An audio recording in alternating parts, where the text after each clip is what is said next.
Your Thanksgiving turkey is always dry. My daughter-in-law, Brenda, announced this to the room as if she were commenting on the weather. She did not look at me. She was speaking to her friend, some woman named Carol with hair the color of weak lemon tea. They were standing by the glass doors that led to the deck, holding wine glasses with such delicate care, as if the stems might bruise. I was sitting in the armchair they always put me in, the one tucked away in the corner, a little too far from the fireplace to feel its warmth. The worn velvet felt familiar beneath my hands. It was the designated elder chair, a piece of furniture that might as well have been labeled for display only from this vantage point. I could see the whole performance. My son James laughed at something his father-in-law said, a loud, forced sound that didn't reach his eyes. My grandchildren, absorbed in their glowing rectangles, were deaf to the world. And Brenda, my son's wife, was dissecting my culinary legacy one dry turkey at a time. I had been brining turkeys for 50 years. 50 Thanksgivings. I learned from my own mother, who learned from hers. We used salt and brown sugar, peppercorns and bay leaves, a sprig of rosemary from the garden. We basted. We watched. We tended to that bird like it was a newborn babe. My husband, Robert, God rest his soul, always said my turkey was the juiciest thing he'd ever tasted. He would take the first slice, hold it up to the light, and declare it a masterpiece. But Robert was gone, and his opinion, it seemed, was buried with him. Carol giggled, a sound like ice cubes rattling in an empty glass. Oh, Brenda, you're terrible. It's true, Brenda continued, taking a dramatic sip of her white wine. We've tried telling her. Gently, of course. We even bought her one of those fancy new roasting pans with the self-basting lid last Christmas. She probably uses it to store old rags. They both laughed. It was not a kind sound. My hands did not tremble. Not then. They rested on the velvet arms of the chair, my knuckles a little more prominent than they used to be, the skin thin as parchment. I watched my son. I waited for him to turn to say something. Now, Brenda, that's my mother you're talking about. Or even just a look. A flicker of disapproval. Something to acknowledge that I was in the room, that I had ears, that I was the woman who had spent 3 days preparing the sweet potato pies and the collard greens that were currently sitting on his gleaming granite countertop. James did nothing. He picked a piece of lint off his sweater, and in that moment something inside me went still. It was not a breaking. It was a setting. Like a bone that has been painfully out of place for years and finally, with a quiet, sickening click, snaps back into alignment. The pain of it was sharp and clarifying. I had brought 2 pies. Sweet potato. My own recipe. The crust made with lard and ice water, so flaky it shattered at the touch of a fork. The filling spiced with cinnamon and nutmeg and a secret dash of orange zest. They were my offering, my ticket of admission into this family gathering. They were the reason I had told myself that my presence was still required. Brenda had already set out a store-bought pumpkin pie, and a cheesecake that looked pale and sad. My pies were on the side counter, next to the coffee maker, unremarked upon. An afterthought. Like me, I sat in that chair for another hour. I smiled when a grandchild looked up from a screen long enough to notice I was there. I nodded when James's father-in-law told a long rambling story about his golf game. I watched Brenda direct the flow of traffic in her own home, a queen on her throne. I was a ghost at the feast, a portrait on the wall, a relic. When it was time to leave, James drove me home. The car was filled with a thick, uncomfortable silence. He had the radio on, some soft rock station that meant nothing to either of us. "Did you have a nice time, Mom?" he asked, his eyes on the road. The question was so automatic, so devoid of real curiosity, that it barely registered as speech. It was just a sound he was expected to make. I looked out the window at the passing streetlights. It was fine, James, good. Good, he seemed relieved. The duty was done. He had retrieved the old woman, displayed her for the requisite number of hours, and was now returning her to her storage facility. When we pulled into my driveway, he cut the engine. "You need help getting in?" "I can manage," I said. It was what I always said. He nodded. "Okay.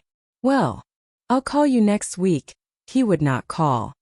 Brenda would remind him in 2 weeks and he would call then, his voice rushed, a checklist item being ticked off before he could move on to more important things. I got out of the car. I did not wait for him to drive away.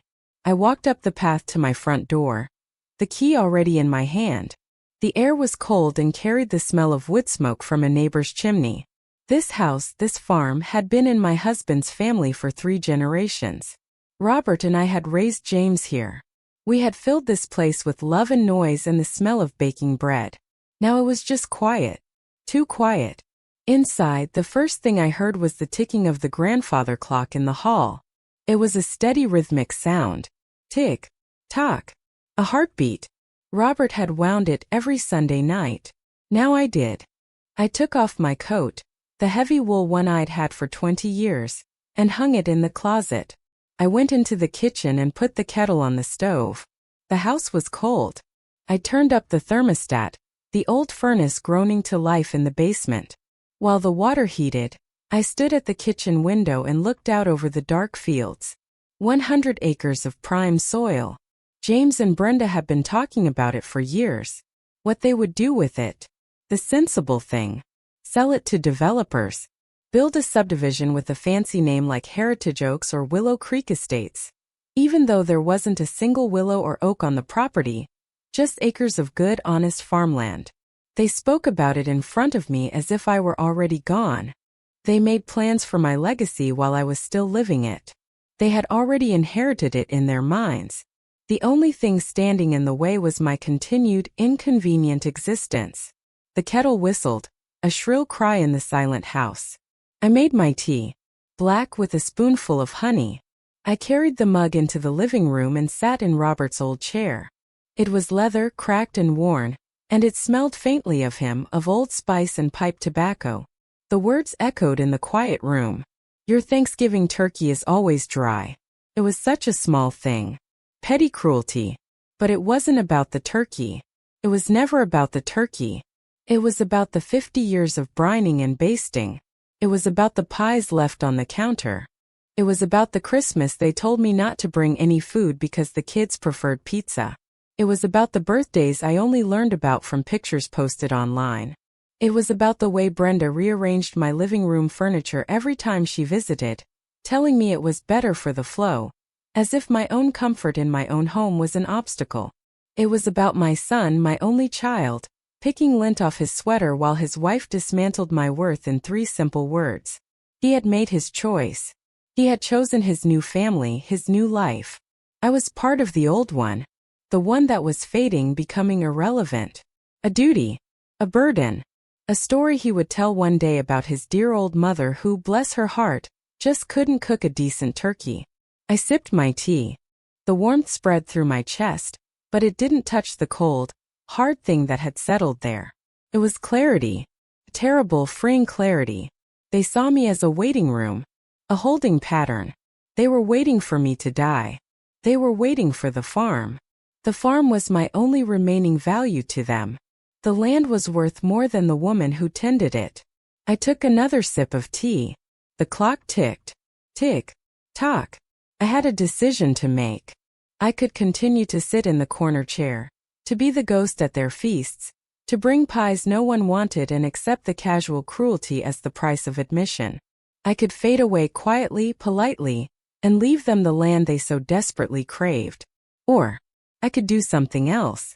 The thought was small at first. Flicker. But it grew. It took root in the fertile soil of 50 years of quiet slights. I finished my tea. I washed the mug and placed it in the dish drainer. I went into my bedroom and prepared for the night. I took down my hair, the long silver braids, and wrapped it in a silk scarf, just as my mother had taught me. I looked at my reflection in the dark glass of the window. I saw a woman I barely recognized. She looked tired. She looked invisible. But her eyes were clear. I got into bed, the sheets cold against my skin. The old house creaked and settled around me. For the first time in a long time, I did not feel lonely. I felt purposeful. The next morning, I did not call James to tell him I had gotten home safely. He would not notice. I made my breakfast. Oatmeal with brown sugar and raisins. I ate it at the kitchen table, looking out at the frost-covered fields. The sun was rising, painting the sky in shades of pale pink and orange. It was beautiful. It was my beautiful farm. After breakfast, I went to the small desk in the spare bedroom, Robert's old desk. I opened the bottom drawer and took out the file folder labeled farm. Inside were the deed, the property tax records, the surveyor's maps. All the papers that proved this land, this house, this life belonged to me. There was another file too, labeled will. I opened it. It was simple and straightforward. Upon my death, the house and all 100 acres were to pass to my only son, James Robert Miller. My lawyer, Mr. Collins, had drawn it up for us years ago, after Robert passed. Mr. Collins was retired now, but his son had taken over the practice. I found the number for Collins & Collins, attorneys at law, in the phone book. My hand was steady as I dialed. Good morning, Collins & Collins. The voice was young and professional. I'd like to make an appointment with Mr. Thomas Collins, I said. My name is Eleanor Miller. There was a pause, the sound of keyboard clicking. Of course, Mrs. Miller. My father spoke of you and your husband often. How is Wednesday morning at 10? That will be fine, I said. We'll see you then. I hung up the phone. The first step was taken. The rest of the day, I moved through my house with a new sense of awareness. I ran my hand along the smooth, cool wood of the dining table Robert had built. I touched the faded fabric of the curtains my mother and I had sewn together one long, hot summer. I looked at the photographs on the mantelpiece. James as a baby. James on his first day of school. James graduating. Our family frozen in happier times. I took down the most recent photo. It was from last Easter. James, Brenda, and the children all smiling, forced smiles for the camera. I was standing slightly off to the side, as if I had been added in later. I looked at my own face in the picture. I looked tired. I looked like I was trying not to be a bother. I opened the back of the frame, slid the photograph out, and put it in a drawer face down. I replaced it with a picture of just Robert and me, taken on our 30th anniversary. We were dancing in the living room, his arms around my waist, my head thrown back in laughter. We looked happy. We looked whole. On Wednesday, I drove into town for my appointment. I wore my good coat and the pearls Robert had given me. I felt a sense of dignity I hadn't felt in a long time. Mr. Thomas Collins was younger than I expected, with kind eyes that reminded me of his father. His office was not fancy, but it was comfortable. It smelled of old books and freshly brewed coffee. Mrs. Miller, he said, shaking my hand. It's a pleasure to finally meet you. What can I do for you today? I sat in the chair opposite his large oak desk. I placed my handbag in my lap. I would like to make some changes to my will, I said. My voice was even. Calm. He nodded, pulling a notepad closer. Of course. That's very wise. It's always good to keep these things current. I want to change the beneficiary, I said. He looked up, his pen poised. All right. I want to remove my son, James Miller, completely. Mr. Collins blinked. He set his pen down. May I ask why?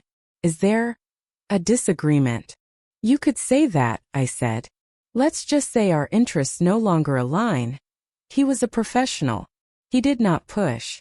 He simply nodded again, a little more slowly this time. I see. And who did you have in mind to replace him as beneficiary? No one, I said. He looked confused. Mrs. Miller, if you don't name a beneficiary, your estate will. I am not leaving an estate, I interrupted gently. I am going to sell the farm now. He looked truly surprised. He leaned back in his chair, studying my face. He was looking for signs of confusion, of incompetence, of senility. I had seen that look before in the eyes of my son. I met his gaze without flinching. I was not confused. I was not senile. I had never been more clear-headed in my life. I see, he said again, though it was clear he did not. Selling the farm is a big step. A very big step. The tax implications alone? I am aware of that, I said. I would like you to handle the legal aspects of the sale. And I would like you to help me set up a trust. A trust, he repeated. Yes. For my granddaughter, Maya. My son's youngest. She was the quiet one. The one who still called me just to talk. The one who sent me drawings in the mail. The one who, at that dreadful Thanksgiving dinner, had come over to my chair and silently handed me a small warm bread roll from the basket, as if she knew I had been forgotten. She had her father's eyes but my husband's heart. And what about your other grandchildren? Mr. Collins asked, treading carefully. The trust will be for Maya's education and future, I said. The rest of the proceeds from the sale after taxes I want to donate to the women's shelter downtown. And to the youth music program at my church. Mr. Collins was silent for a long moment. He looked down at his clean notepad, then back up at me.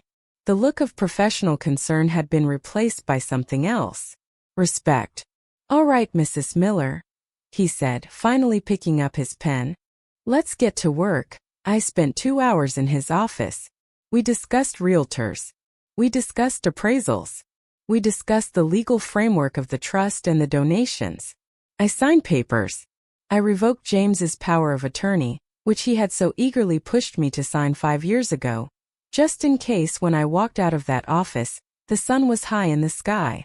I felt lighter than I had in years. The cold, hard thing in my chest had not melted, but it had transformed. It was no longer a weight. It was a foundation. The next day, a realtor named Mr. Harris came to the farm. He was a kind man with a gentle demeanor. He walked through the house with me, complimenting the solid construction, the hardwood floors, the way the afternoon light filled the living room. He walked the land, his boots sinking slightly into the rich, dark earth. This is a special place, Mrs. Miller, he said, standing on the back porch looking out at the rolling fields. Developers will be lining up for a property like this. I know, I said. We can have a for sale sign up by the end of the week. That would be good, I said. The sooner the better. The sign went up on Friday. It was large and red and impossible to miss. I watched from the kitchen window as the young man hammered it into the ground at the end of my driveway. For sale. Harris Realty. It looked so final. I felt a pang of something. Not regret. Nostalgia, perhaps. A sadness for the life that had been lived here. For the ghosts that walked these halls. But the past was the past. I was concerned with the future. My future. It took less than 24 hours for the phone to ring. It was James. His voice was tight, strained. Mom. I just drove past the house. There's a sign in the yard. Yes, I said. There is? What is going on? Is this some kind of joke? No, James. It is not a joke. You're selling the farm. He sounded incredulous, as if I had just told him I was moving to the moon. You can't sell the farm. That's our family home. It had not been his home for 25 years. He visited twice a year and called it the farm as if it were a quaint abstraction, not a place where a person actually lived.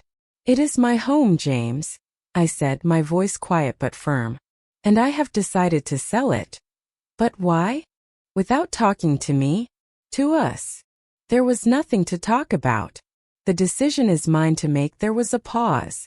I could hear Brenda's voice in the background, sharp and insistent. What's she saying? James came back on the line, his voice harder now. Brenda's here. She's very upset, Mom. We're all very worried about you. Are you feeling all right? Have you been taking your medication?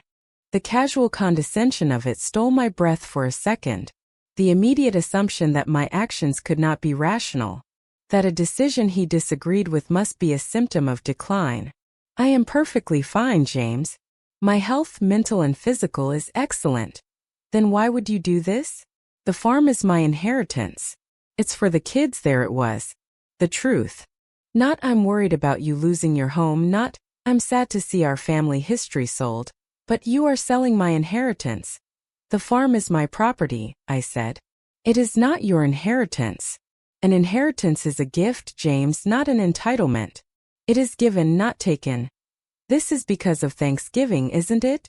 He snapped. Brenda said you were acting weird. She was just making a joke, Mom. You're being overly sensitive. A joke. That's what they called it. The slow, methodical erosion of a person's dignity. A funny little joke. I have to go, James. The realtor is calling me on the other line. It was a lie. The other line was silent. But it was the only way I could think of to end the conversation. Mom, don't you hang up on me. We're coming over. I hung up the phone. My heart was beating fast. The confrontation had shaken me more than I expected. I went to the kitchen and put the kettle on. A cup of tea. That was the answer. A cup of tea could steady almost anything. As the water heated, I locked the front and back doors. I was not ready to see them.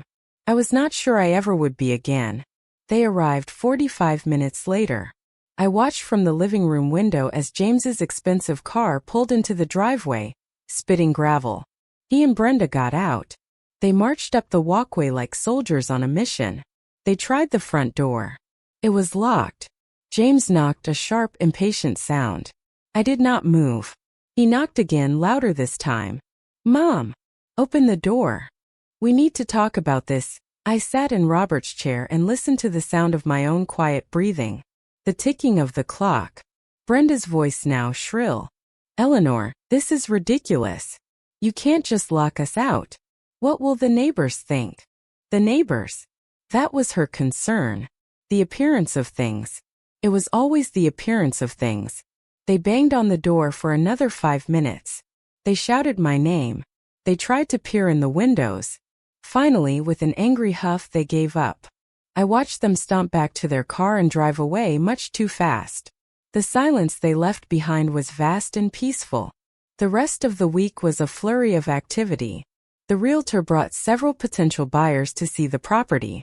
I would retreat to my bedroom and read while they walked through my house, measuring rooms and imagining their own lives within my walls. Felt strange but also liberating. The house was already becoming less mine. I was detaching from it piece by piece. The phone calls from James and Brenda continued. They left long, rambling voicemails. First angry, then pleading, then accusing. Mom, you are being incredibly selfish. You haven't thought about how this affects us at all. Eleanor, the children are so upset. You're breaking their hearts by selling their grandfather's farm. The children had not visited the farm in over a year. If you're having money problems, Mom, you just have to tell us. We can help. Selling the farm is a drastic, irrational step. I listened to each message. And then I deleted it. I did not reply. My silence was a wall they could not breach. It was the only language they seemed to understand. Their words were meaningless. A barrage of noise designed to manipulate and control. My silence was real. It was solid.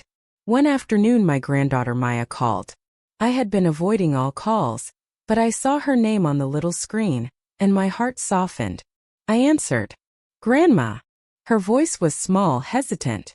I'm here, baby. Dad and Mom are, they're really mad. I know. There was a long pause. I could hear her breathing on the other end of the line. At Thanksgiving, she said finally, her voice barely a whisper. I heard what Mom said. About your turkey. I closed my eyes. I know you did. It wasn't a joke, Grandma. It was mean. I'm sorry I didn't say anything. Tears pricked at the back of my eyes. The first tears I had allowed myself to feel through this whole ordeal. It's not your place to fight your mother's battles, Maya. You did nothing wrong. But I wanted to. I wanted to tell her my favorite thing in the whole world is your turkey. And your sweet potato pie. I smiled, a real genuine smile.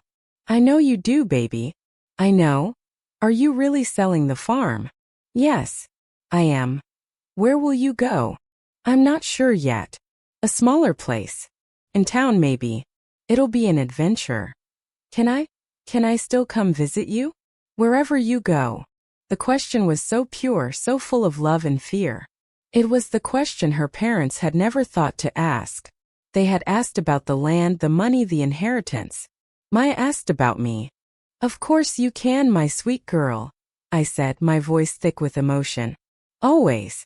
You will always have a place with me. We talked for a little while longer. About her school, her friends, the book she was reading. It was a normal, loving conversation. It was a glass of cool water in the desert. When we hung up, I felt a renewed sense of purpose. I was not just running away from something. I was running toward something. Toward a life where I was seen. Where I was valued. A life with more Mayas and fewer Brendas. A week later, Mr. Harris called. He had an offer. A very good offer. From a development company that specialized in sustainable community living, whatever that meant. They were paying well above the asking price.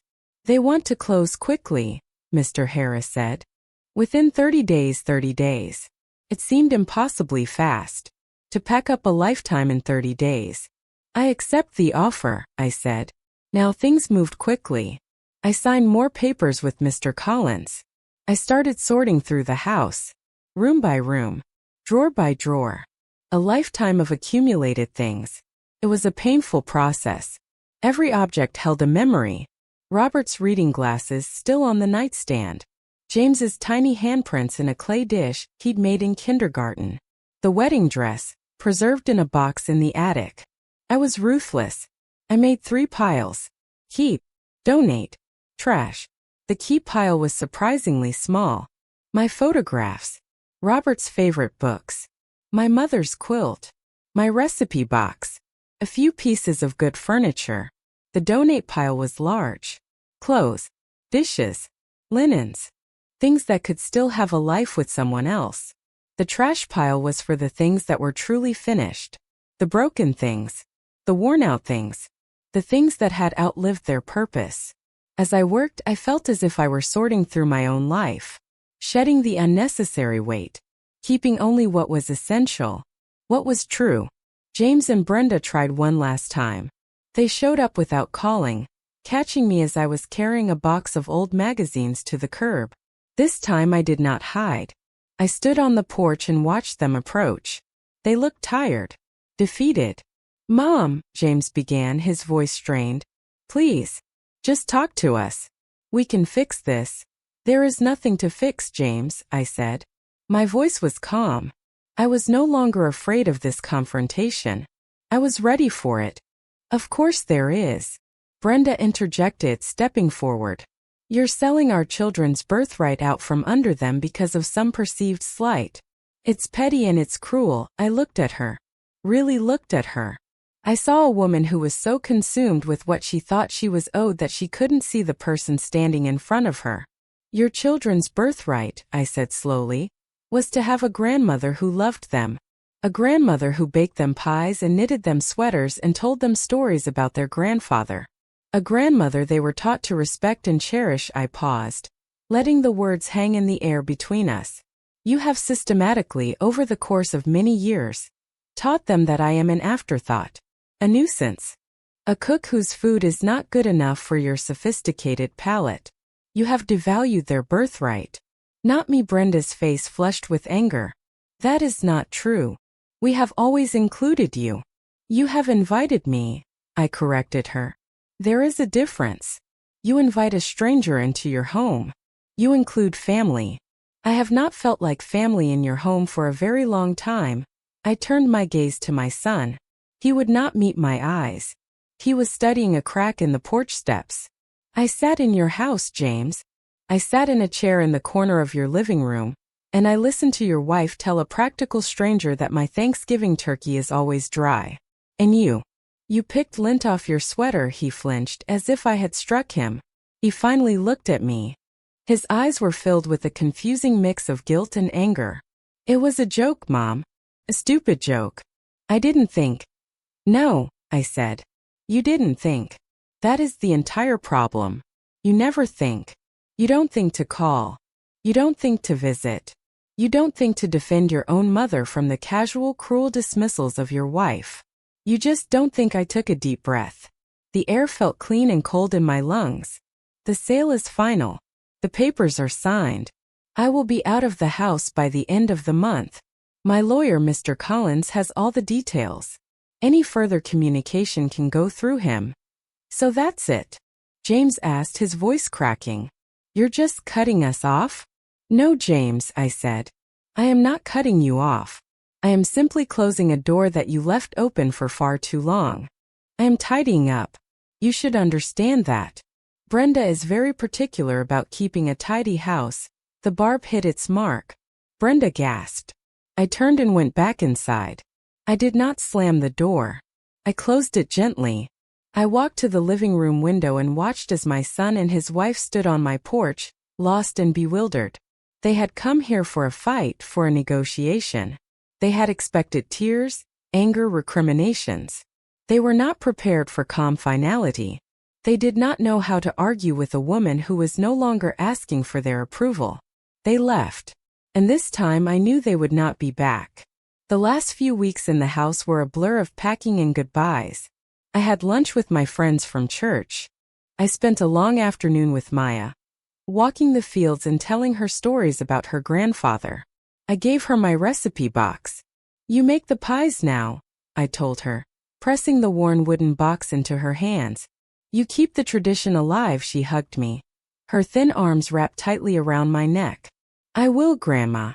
I promise. On the last day, the moving truck came and took away my small pile of boxes. The house was empty. It echoed with the ghosts of 70 years. I walked through it one last time, my footsteps loud on the barewood floors. I did not feel sad. I felt clean. I was leaving the past behind. All of it. The good and the bad. The love and the pain. The laughter and the quiet. Creeping invisibility. I found a small bright apartment in a building downtown. It had a balcony that got the morning sun. I bought new furniture. A comfortable chair for reading. A small table for my tea. A bed with a brand new mattress. My new life was quiet. It was simple. I woke up when I wanted to. I ate what I wanted to. I read for hours without interruption. I started a small container garden on my balcony, with herbs and a single determined tomato plant. I joined a quilting circle at the community center. I volunteered at the library, reading stories to children. I made new friends. Women my age who had their own stories, their own quiet battles. We did not talk about our children. We talked about books, politics, the best way to grow roses. Mr. Collins handled the final details of the trust and the donations. I received a beautiful thank you letter from the director of the women's shelter, and another from the pastor at my old church. They told me my gifts would change lives. Felt good. Felt right. One evening, a few months after I had moved, a letter arrived. The envelope was addressed in James's familiar, messy script. I held it for a long time before opening it. It was short. Just a few lines. Mom, I am sorry. You were right. I didn't think. I have been doing a lot of thinking lately. About everything. I miss you. I hope one day you will let me tell you this in person. James. I read the letter 3 times. It was the first time in my life he had apologized for anything without making an excuse. I did not know what to do with it. The hurt was still there. A phantom limb that ached when the weather changed. But the anger was gone. It had burned itself out, leaving behind only a clean, quiet space. I folded the letter and put it in a drawer. I did not answer it. Not yet. Forgiveness, like inheritance, is a gift. It has to be earned. And I was no longer in the business of giving my gifts away to people who did not value them. I made myself a cup of tea and took it out onto my balcony. The sun was setting, casting a warm golden glow over the city. The sounds of traffic hummed below, a steady, distant lullaby. My tomato plant had a new, yellow blossom on it. I was not lonely. I was not bitter. I was simply at peace. I had spent a lifetime tending to others, to a home, to a family. Now I was tending to myself. I was my own 100 acres. And the harvest, I knew, would be magnificent. I was finally cooking for myself, and I could say with certainty nothing I ever made would be dry again.